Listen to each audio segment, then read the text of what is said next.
आलू कचालू बेटा कहाँ गए थे? बैगन की टोकरी में सो रहे थे। बैगन ने लात मारी रो रहे थे। मम्मी ने प्यार किया हंस रहे थे। पापा ने पैसे दिए नाच रहे थे। भैया ने लड्डू दिए खा रहे थे। आलू कचालू बेटा कहाँ गए थे? गाजर की टोकरी में सो रहे थे। गाजर ने लात मारी रो रहे थे। मम्मी ने प्यार किया हंस रहे थे। पापा ने पैसे दिए नाच रहे थे। भैया ने लड्डू दिए खा रहे थे। आलू कचालू बेटा कहाँ गए थे?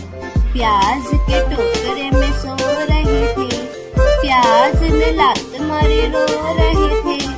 मम्मी ने प्यार किया हंस रहे थे। पापा ने पैसे दिए नाच रहे थे।